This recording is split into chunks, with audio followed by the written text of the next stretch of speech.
Assalamualaikum warahmatullahi wabarakatuh.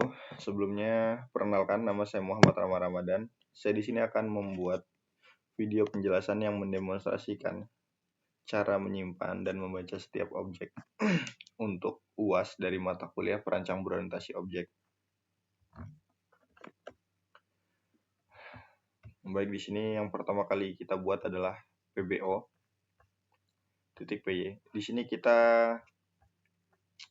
membuat banyak objek. Di sini saya membuat 4 objek sebagai contoh. Yang pertama itu ada kelas makanan dengan atribut nama makanan, thumbnail, latar belakang dari makanan, harga, dan kategori. Kategori makanan yang dimaksud itu contoh appetizer. Lalu selanjutnya di sini ada kelas pelanggan yang memiliki atribut nama pelanggan, alamat, nomor, dan email.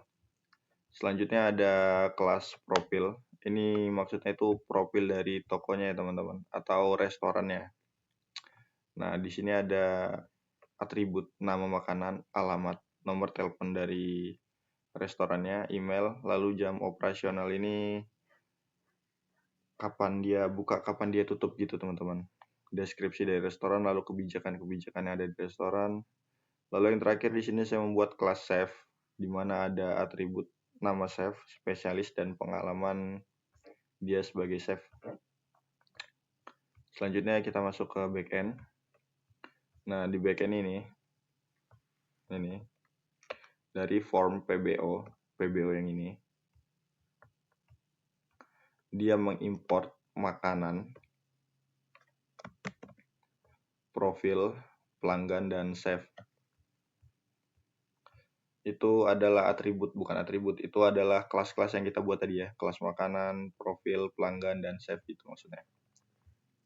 Nah, di sini backend root buat makanan ini maksudnya root ini alamat. Berarti saat kita mengakses alamat buat makanan, contoh aja.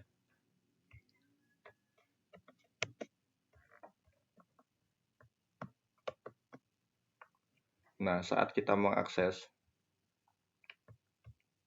alamat buat makanan, alamat itu ini URL buat makanan.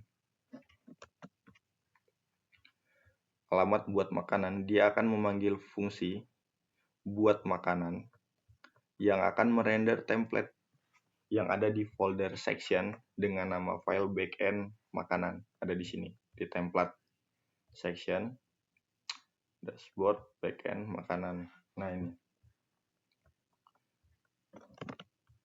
Di sini ada nama makanan, thumbnail, latar belakang, harga, kategori, thumbnail, latar belakang, harga, kategori. Sama ya teman-teman. Nah, di sini dia akan mengambil formulir dari backend titik buat makanan, ini backend titik buat makanan. Nah, ini buat makanan. Nah, setelah kita menjalankan ini, maka kita akan di redirect ke front end Branda. Redirect itu maksudnya mengarahkan user atau pengguna dari URL satu ke URL lainnya setelah melakukan aksi tertentu.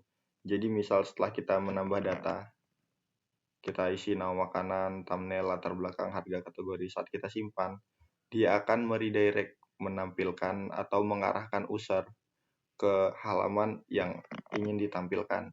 Nah, di sini dia mengarahkan ke front end titik beranda. Front end titik beranda itu ada di sini, front end titik beranda. Nah, ini. Nah, ini beranda.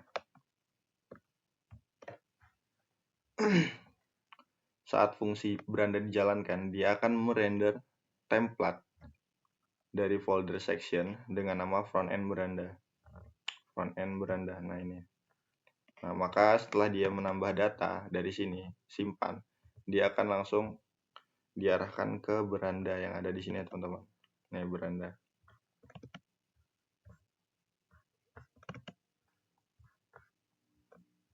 Lalu apa lagi ya? Oh, database.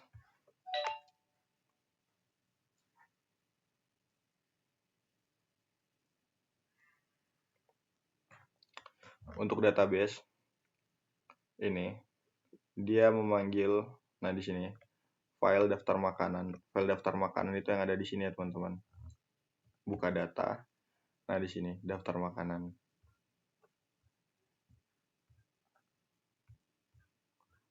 Nah di database ini kita bisa membaca data, menyimpan data, mengambil satu makanan, mengambil banyak makanan, simpan makanan dan lain-lain teman-teman. Untuk pelanggan sama saja, save juga sama. Untuk demonstrasinya, nah ini nama makanan, misal soto.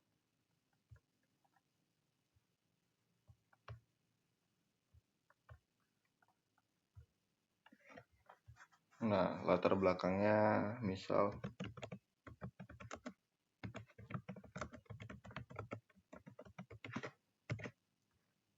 untuk harga dimulai dari kategori, nah seperti ini saja. Nah dia akan meredirect ke beranda ya teman-teman, lalu akan ditambahkan seperti ini. Untuk kategorinya itu saya buat di sini. Untuk kategori, untuk latar belakangnya nih, makanan khas Indonesia. Untuk yang lain juga sama. Jadi videonya mungkin akan sampai di sini saja. Saya akhiri. Wassalamualaikum warahmatullahi wabarakatuh.